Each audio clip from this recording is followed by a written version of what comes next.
What's going on, guys? Welcome back to another video. It has been about 3 months since I bought a car, and I saw this 350Z posted for sale for $2,600, so I had to pick it up.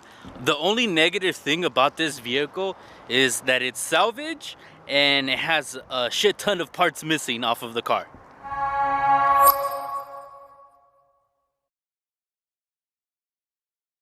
So I did see this vehicle posted for sale a few times. They were asking about $5,000 for the vehicle, kind of as it sits. It didn't sell because I guess eventually it started developing a knock in the engine. I went to check out the vehicle and I personally didn't hear anything out of the ordinary from these engines. So I'm not sure if maybe I just haven't encountered the noise that the engine is making, but so far it has been pretty good, and I've kind of pulled on this pretty hard when I was, test driving it. And let me tell you guys this thing pulls pretty good. Now, as you guys can see, this vehicle does have different bumpers. It has a aftermarket rear bumper, aftermarket front bumper. I personally am not digging that. I kind of want to get rid of that stuff. And it also has a dent here on this fender, so that's probably going to get fixed down the line. But the biggest thing that this vehicle has is that it does have a lot of missing parts, and that's kind of what you're dealing with when you buy these vehicles. Everything has gone up in price so much that it's just hard to find something for a good price, and this is kind of what $2,600 gets you. As you can see, there is door panels missing. This window right here was actually broken. I just kind of have it secured with one bolt here and another bolt here, but besides that, this is not fully attached. There is a lot of broken glass everywhere. I actually cut myself on my foot trying to get out, so I need to vacuum this guy up pretty good. And yeah, as you can see, a ton of interior pieces missing. It doesn't have any speakers, no speakers whatsoever.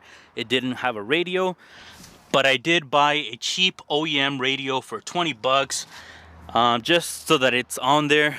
And I also bought a lot of interior pieces for this vehicle. So I bought this vehicle for $2,600, and I already bought like maybe $400 worth of pieces that it needs. So it can add up when you have a vehicle in this condition. I'm not too worried about it just because it is a 6-speed manual, and they are kind of hard to find. I personally think the biggest issue that this vehicle has is just with the interior and just the amount of pieces that it's missing. The engine, to me, doesn't seem like it has any problems. The transmission shifts fine and smooth. So I really think I got lucky on this one. All things considered, guys, I'm extremely happy with this vehicle. I think I got an amazing deal, in my opinion. And in reality, all it needs is just interior pieces and just a little bit of maintenance, and it should technically run and drive for a long time. Like I said, it only has 134,000 miles. The engine bay on this vehicle is pretty dirty, as you can see here, but we have nice little upgrades like this Z1 Plenum spacer. We also have some pretty new tires on these stock wheels, so eventually I'm probably going to sell those.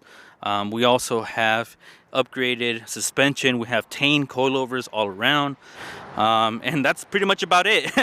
And I guess this upgraded oil cap, which is not really an upgrade, but there is some plastics missing here, like the cover that covers the ABS module and all that stuff is missing.